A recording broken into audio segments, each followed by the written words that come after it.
자, 회의관리 2급 문제 11번부터 20번까지 한번 보겠습니다. 자, 회의관리 2급 문제 11번입니다. 다음은 계속기록법에 의해 기록된 주식회사 3일의 3월 매입과 매출 자료이다. 재고자산 결정 시 평균법을 적용할 경우 월말 자산의 단가를 계산하면 얼마인가? 입니다. 자, 볼까요? 자, 이 문제에서 계속기록법이잖아요. 계속기록법은요, 아시다시피 입출고를 계속 기록을 해요. 그러면 어느 게 적합하냐, 평균법에서.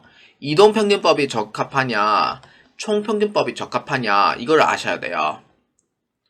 근데 이동평균법인 경우에는, 그러니까 매입과 매입 사이의 단가를 계속 결정하는 방법이고, 총평균법은 한 달치에 해당하는 부분의 단가를 결정하는 방법이에요. 그러면은 계속기록법에 의해서 볼 때 어느 게 더 적합하냐면은 이동평균법이 가장 적합합니다. 총평균법은 실사법, 그러니까 실질재고조사법에 의해서 적용하는 게 오히려 더 맞는 방법이 돼요. 그래서 이동평균법에 의해서 처리한다라는 부분이 되겠고요. 자, 그렇기 때문에 3월 1일에 200개가 들어왔고요. 3월 5일에 300개가 들어왔습니다. 그럼 총 500개가 들어왔네요. 그러면은 총 500개가 들어옴으로써 자, 100개가 출고가 됩니다. 몇 개 남아요? 400개가 남죠. 자, 여기서 중요한 부분 뭐예요? 자, 여기에서 이제 우리는 평균 단가를 결정을 해야 돼요. 이동평균법이기 때문에. 문제가 그러니까 그냥 평균법 나오는 거 보니 뭐 총평균법, 이동평균법 둘 다 뭐 사용해도 사실 값은 같아요. 그렇기 때문에 그렇게 문제가 출제된 것 같고, 그래서 평균법에 대한 산식은 총평균법, 이동평균법 다 똑같습니다. 첫 번째는 뭐냐? 첫 번째는 이제 총 매입 금액.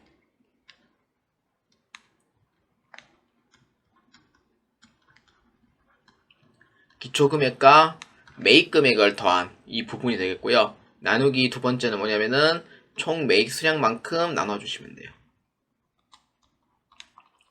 이렇게 나눠주시면 돼요. 그렇기 때문에 총 매입 금액은 얼마냐면은 이미 금액이 다 적혀져 있어요. 얼마냐면은 82,500원 이렇게 돼요. 이렇게 되고 총 매입 수량은 몇 개냐면은 500개가 돼요. 그러면은 여기에 평균 단가가 얼마인지 나오게 돼요. 그렇기 때문에 자, 얼마냐면은 165원이 돼요. 이렇게 됩니다. 165원. 자, 그러면은 165원인데 그러면은 여기에서 이제 우리는 500개 중에 100개는 출고를 했고요. 출고할 때는 매출원가가 기록이 될 거예요. 그 다음에 나머지 400개는 기말재고액이 된다는 의미가 되죠. 그럼 여기에서 100개는 출고했으니 단가는 얼마나 해주면 돼요? 165원만큼 해주면 돼요. 이렇게 해주면 되죠. 얼마냐면은 매출원가는 16,500원이 나올 거고요. 그 다음에 이제 기말재고액은 그 400개에 165원만큼 해주면 돼요. 얼마예요? 66,000원이더라. 이렇게 보면 돼요. 근데 우리가 요구하는 사항은 뭐예요? 자, 두 개 합치면은 82,500원이 나와야 돼요. 이렇게 총 매입금액. 그러니까 매입금액이 82,500원 안 나오면은 이건 어딘가 잘못됐다는 의미가 되거든요. 그래서 검사를 해본 거고. 자, 여기서 우리는 문제 요구사항이 뭐예요? 평균법을 이용한 단가를 계산하면 얼마입니까? 라고 되어 있어요. 단가, 평균 단가. 얼마예요? 165원 나왔었죠. 그래서 이에 대한 정답 몇 번? 그렇죠. 2번으로 체크해 주시면 되겠습니다. 자, 회의관리 2급 문제 12번입니다. 다음은 주식회사 3일의 재고자산 평가에 관련한 회계처리 자료입니다. 이에 관한 설명으로 가장 옳은 것은 입니다. 자, 문제 한번 볼까요? 자, 재고자산 평가입니다. 재고자산 평가는요, 시가하고 원가를 비교했을 때 원가 금액이 더 많은 경우, 이 경우 차익만큼 재고자산 평가 손실로 처리합니다. 이거는 아실 거예요. 근데 그 뒤를 잘 모르는 경우가 정말 많아요. 특히 이제 회의관리 2급을 준비하면서 그 뒷내용을 잘 모르시는 분들이 좀 생각보다 많아요. 그렇기 때문에 재고자산 평가 손실은 일단은 발생했을 때는 이제 비용 처리하지 않고요. 매출원가에 포함시켜버립니다. 근데 반대로 이제 회복하는 경우가 있겠죠. 회복하는 경우에는 이제 조건이 있습니다. 그 첫 번째가 뭐냐면은 매출원가에 차감시키는 건 맞는데 그 두 번째는 그 장부금액 초과는 못합니다. 장부금액 초과는 불가해요. 그래서 회복했을 때 조건까지 안 물어보지만 회의관리 2급에서는 회의관리 1급에서는 회복하는 조건까지 물어볼 수도 있기 때문에 그래서 이거는 알아두시면 좋습니다. 그렇기 때문에 이에 관한 설명으로 가장 옳은 거입니다. 평가 손실 충당금은요. 이거는 그냥 평가성 계정 과목입니다. 그러니까 소속되어 있는 계정 과목이 아니고 재고자산에 관련된 그냥 해당하는 평가성 계정 과목이기 때문에 얘는 어딘가에 소속 자체가 없는 계정 과목이에요. 그렇기 때문에 매출원가에 가산한다, 영업외 비용 처리한다 라는 의미는 이 의미에서는 그러니까 해당 사항이 없는 거예요. 그렇기 때문에 정답 몇 번이에요? 맞아요. 정답은 1번으로 체크해 주시면 되겠습니다. 자, 이렇게 꼭 잘 기억해 주시길 바랍니다. 자, 회의관리 1급 문제 13번입니다. 다음은 12월 31일이 결산일인 주식회사 3일에 매도가능 증권 거래 내역입니다. 2022년 손익계산서에 계상되는 매도가능 증권 처분 손익을 계산하면 얼마인가? 입니다. 자, 2021년도 6월 1일, 그 다음에 2021년도 12월 31일입니다. 자, 매도가능 증권 거래 내역은 2023년도 5월 달에도 이 문제가 출제된 바가 있습니다. 문제 똑같은데요? 문제 똑같은데? 거의? 자, 금액만 좀 다를 뿐이지. 문제도 거의 똑같아요. 5월달 문제하고. 자, 두 가지 방법을 한번 설명해보죠. 첫 번째, FM대로 하는 방법을 설명해보도록 할게요. 자, 원래 FM대로 할 때는요, 매도하는 증권은 흐름을 잘 알아두셔야 돼요. 매도하는 증권은 시작이 내가 투자로부터 시작을 해서 12월 말자에 평가를 해가 평가를 계속 하겠죠. 장투니까. 그러고 나서 이제 타이밍이 왔다. 이제 처분하는 시기가 와요. 그렇기 때문에 매도하는 증권은 이 세 개를 전체 다 봐야 돼요. 이게 전체를 보아줘. 전체를 보고 회계 처리한다. 이렇게. 근데 반대로 단기 매매 증권이라고 하면은 그냥 최근에 있는 거 두 개만 하면 돼요. 평가 처분만 보면 돼요. 왜냐면 단기 손익이니까. 근데 왜 매도하는 증권은 왜 투자 평가 처분이냐? 이 평가를 할 때 이 계정 과목 소속이 자본으로 소속돼 있다 보니까 그 상계 처리를 해줘야 돼요. 그러니까 처분했을 때 상계 처리를 해줘야 돼요. 그렇기 때문에 이걸 전체를 봐야 되는 이유가 또 됩니다. 그렇기 때문에 1번, 2번, 3번으로 이렇게 한번 설명해 보도록 할게요. 자, 6월 1일 2,000주를 주당 5,000원에 취득하다. 자, 취득금액이 얼마냐면은 자, 1,000만원에 이제 투자를 합니다. 그러면은 매도하는 증권으로 처리를 했겠죠, 차변에. 자, 그 다음에 10에 31일자 평가를 했어요. 얼마더만? 4,800원이랍니다.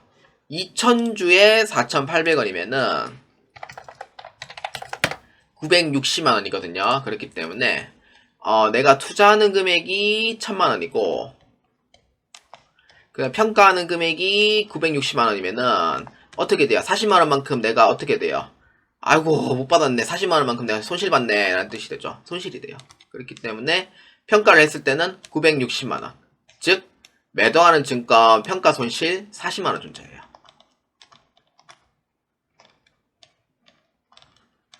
그러면은 이때 장부 금액은 얼마가 돼요?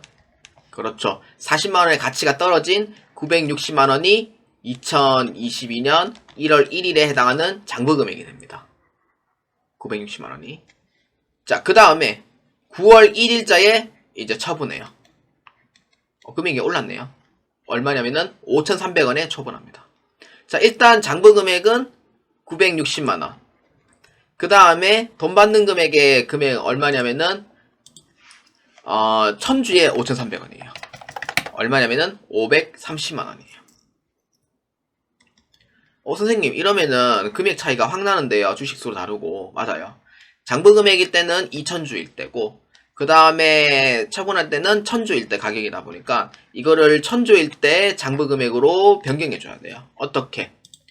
전체가 2000주니까 960만원에 2000주만큼 나눠주면은 한 주당 4800원이 나오고, 거기에 1000주만큼 계산해주면 돼요. 그래서 얼마냐면은 480만원이더라. 이렇게 모아주시면 돼요. 자, 이렇게 되고, 그 다음에 평가 손실도 똑같이 40만원에 2000주에 해당하는 40만원이거든요. 그렇기 때문에 이것도 1000주만큼에 해당하는 평가 손실을 변경해줘야 돼요. 여기서 다 틀려요. 그렇기 때문에 40만원은 2000주에 해당하는 40만원입니다. 그렇기 때문에 40만원에서 나누기 2000주를 해가지고 한 주당 200원만큼 손실이잖아요. 거기에 1000주만큼 내보내는 거니 20만원만큼의 금액을 내보내 주셔야 돼요. 이렇게 또 바꿔주셔야 돼요. 대부분 여기서 다 틀립니다. 특히 여기서 다 틀려요. 왜냐면은 40만원 놓다가 처분 이익이 50만원 나올 수도 있거든요. 그럼 다 틀린단 말이에요. 그렇기 때문에 그래서 반드시 1000주로 해서 금액을 변경을 꼭 해주셔야 돼요. 주식수에 맞춰서 다 처분해줘야 됩니다. 결론은. 그러면은 분기를 해보면 이렇게 돼요. 대변에 매도 가능 증권으로 이제 주식을 내던지는 거죠. 1000주만큼. 얼마? 480만원만큼 내던지는 거예요. 내던지고, 그 다음에 돈 받는 금액은 얼마예요? 그렇죠. 530만원만큼 돈을 받게 되죠. 그러고 나서 평가 손실이 있어요. 자, 매도하는 증권 평가 손실은 본래 차변에 있었잖아요. 그래서 이거를 상계 처리해줘야 돼요. 처분했을 때 상계 처리. 그러니까 차변에 있는 거를 대변에다가 없애줘야 되고요. 대변에 있는 거를 차변에다가 없애줘야 돼요. 그래서 이게 상계 처리죠. 그렇기 때문에 20만원 이렇게 됩니다. 자, 그러면은 대차 평균의 원리에 의해서 차변에 있는 금액과 대변에 있는 금액이 맞아 들어가야 돼요. 530만원. 그렇기 때문에 지금 30만원이 적잖아요. 이 30만원 뭐예요? 매도 가능 증권 처분했죠? 어떻게 돼요? 돈을 더 많이 받았죠? 이익이 됩니다. 그렇기 때문에 매도 가능 증권 처분이익 30만원이 나오더라. 이렇게 보아주시면 돼요. 그래서 결론은 뭐예요? 답 몇 번? 1번으로 체크해 주시면 되는 문제가 되고요. 그래서 이거는 정직하게 풀었을 때 해당하는 내용입니다. 그래서 정답은 1번으로 체크해주고, 그러니까 두 번째 방법이 있어요. 방법 2. 내가 진짜 시간 없다. 그럴 때는 매도하는 증권은 취득했을 때랑 처분했을 때만 보면 되거든요. 그리고 그 다음에 주식수를 맞추면 돼요. 주식수는 1000주만큼 맞추면 돼요. 그러면은 이거를 다 1000주로 바꿔주는 거죠. 이렇게.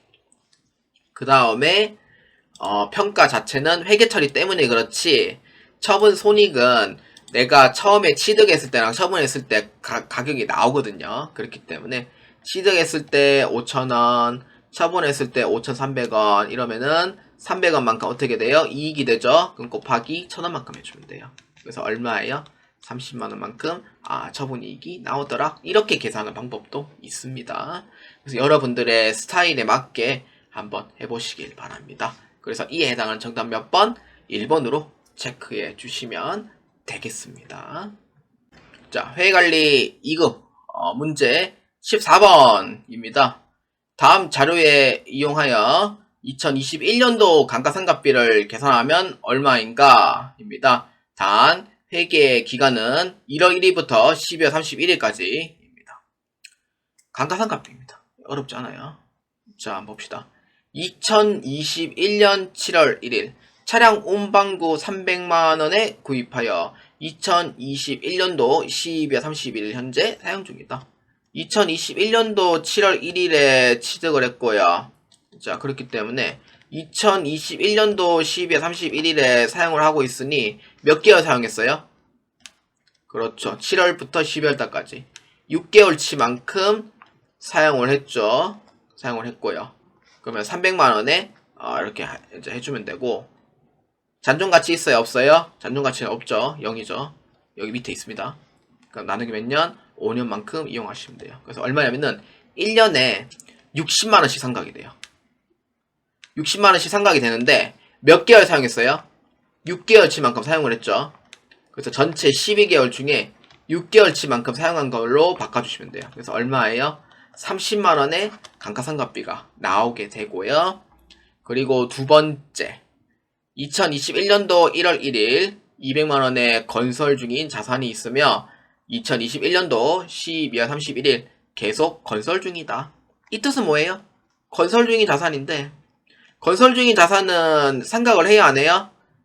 그렇죠. 이거는 사용이 이제 불가하기 때문에 그래서 이거는 감가상각 대상에서 제외예요. 그렇기 때문에 이거는 감가상각 안 합니다.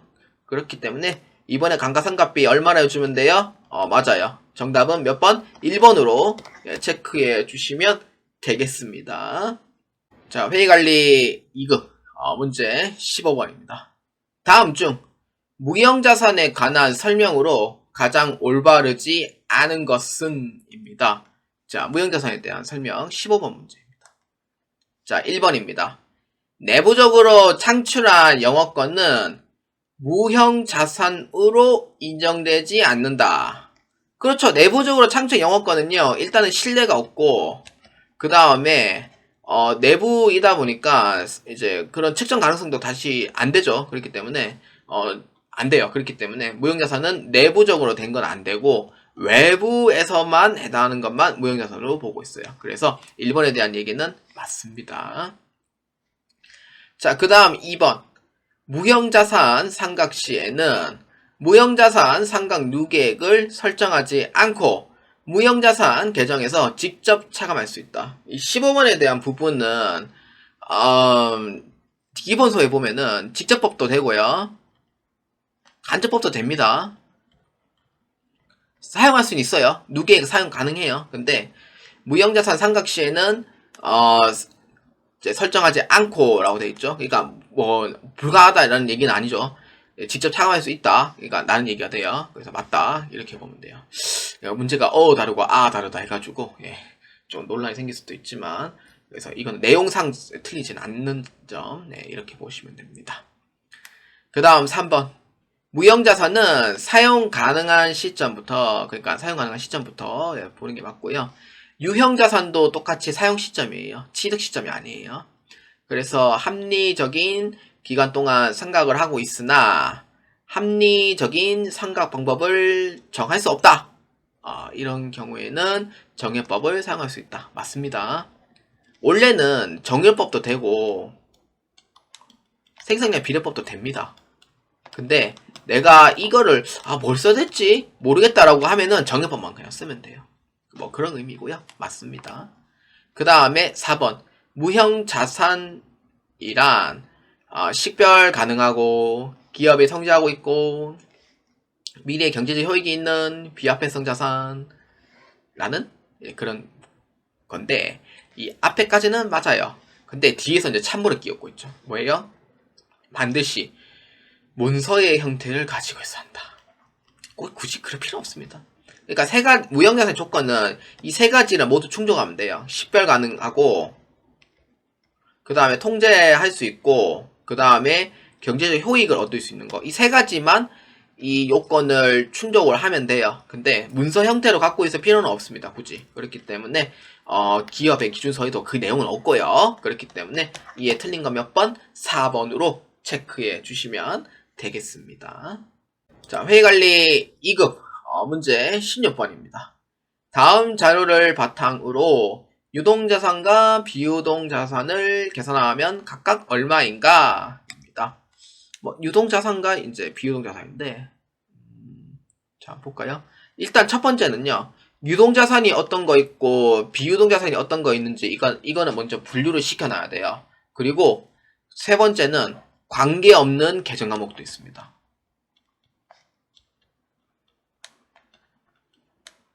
이렇게 돼 있어요. 그렇기 때문에 자 한번 봅시다. 자, 현금은 뭐예요? 그렇죠. 유동자산이죠.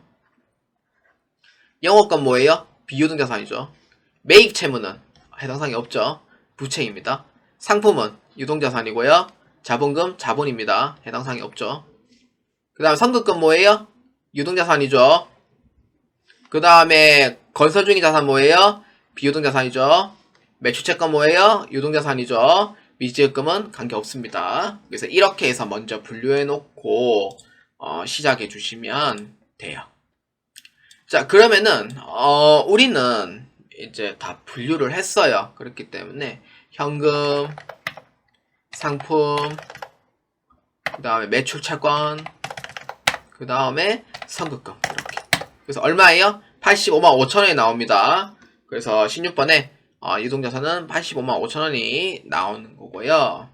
그 다음에 비유동부채는 영업권부터 시작을 해서 그 다음에 건설 중인 자산 이 두 가지만 해당이 돼요. 그래서 얼마예요? 107만원이더라 이렇게 보면 돼요. 그렇기 때문에 이에 해당하는 정답 몇 번?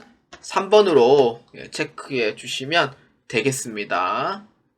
자, 회의관리 2급 문제 17번입니다.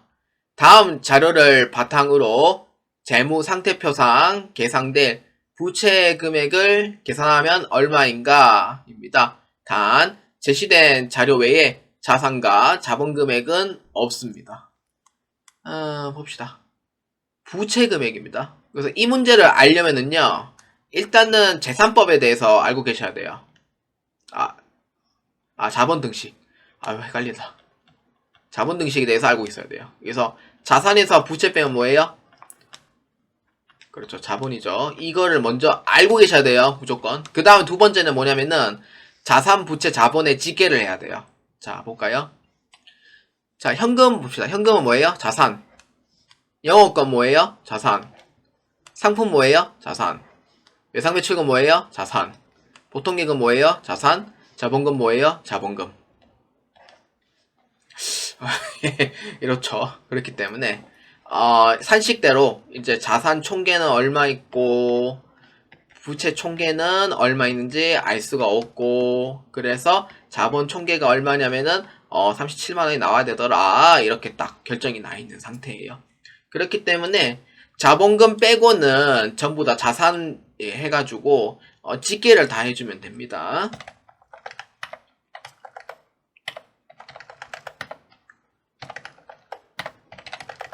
얼마냐면은 57만원이 나와요.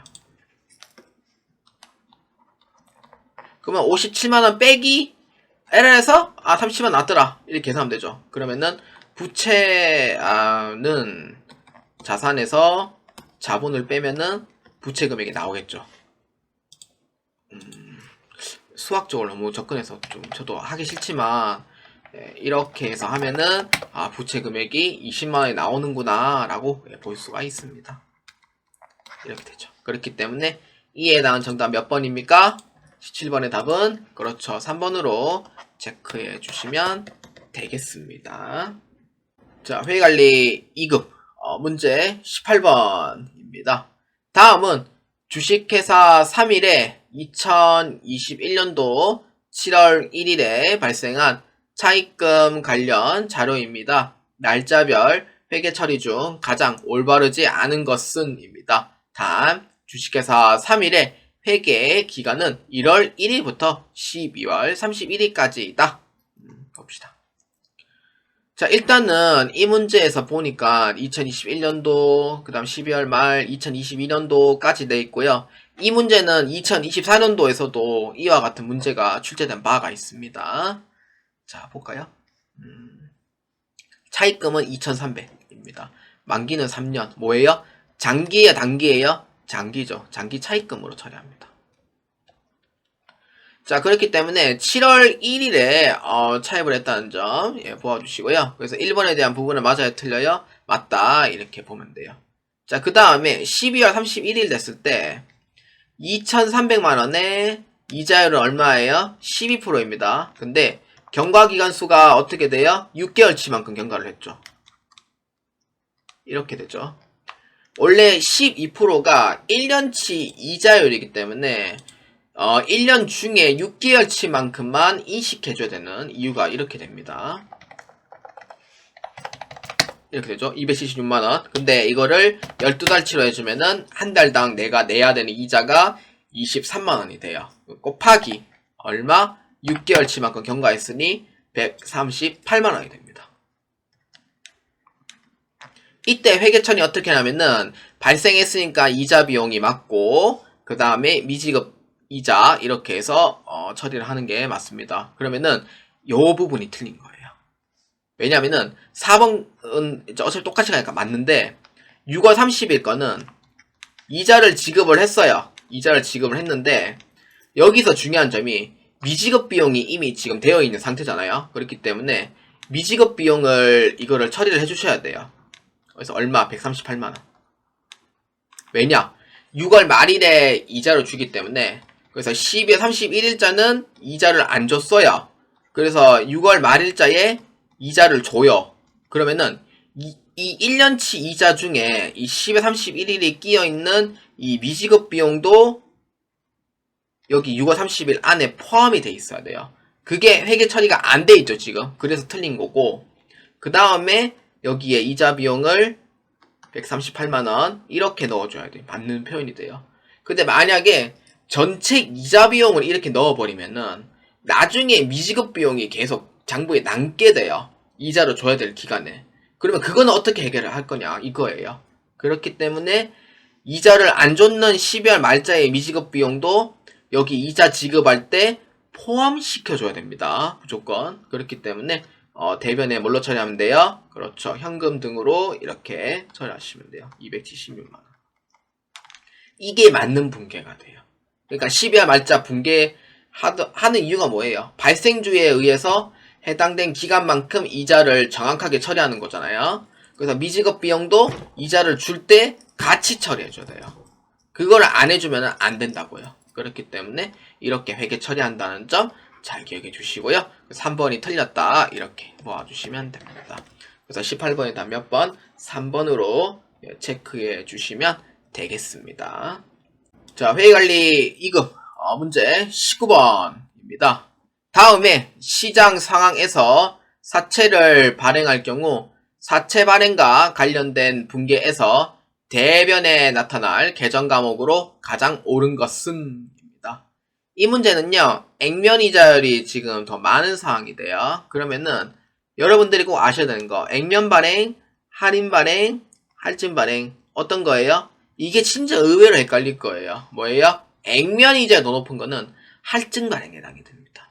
할인 발행은 반대로 시장 이자율과 액면 이자율이 있을 때 시장 이자율이 더 높은 경우가 할인 발행이고요. 액면 이자율은 아시다시피 시장과 액면 금액이 같다라는 의미가 돼요. 그래서 이 문제는 할증 발행이고요. 계정 과목은 사채 할증 발행 차금이 나와야 돼요. 근데 만약에 할인 발행인 경우에는 사채 할인 발행 차금이 나와야 돼요. 그렇기 때문에 19번의 답 몇 번이에요? 그렇죠. 정답은 2번이 옳다라고 보아주시면 되겠습니다. 자, 회의관리 2급 문제 20번입니다. 다음 설명하고 있는 가의 계정 과목의 명칭으로 가장 옳은 것은 입니다. 자, 타입 당시 3년 동안 차입하기로 하였지만 기간이 경감에 따라 상한기일이 보고기간 종료일로부터 1년 이내로 도래하게 되면 이 계정 과목으로 대체한다. 그러니까 차입 당시 3년 동안 했으면은 장기 차입금으로 처리를 했는데 결산일 기준으로 봤을 때 1년 이내로 도래를 하는 거예요. 1년 이내로 도래했다. 그럼 뭐예요? 단기 차입금 넣어야 돼요? 아니에요. 단기 차입금 아닙니다. 장기에서 단기로 넣었을 때 대체하는 계정 과목이 뭐냐면은 장기 부채죠. 원래 장기 부채인데 뭘로 됐어요? 유동 부채로 바뀐 거잖아요. 그렇기 때문에 이거를 합치면은 유동성 장기 부채 계정 과목으로 처리합니다. 그렇기 때문에 이에 올바른 정답 몇 번? 유동성 장기 부채, 즉 4번으로 체크해 주시면 되겠습니다.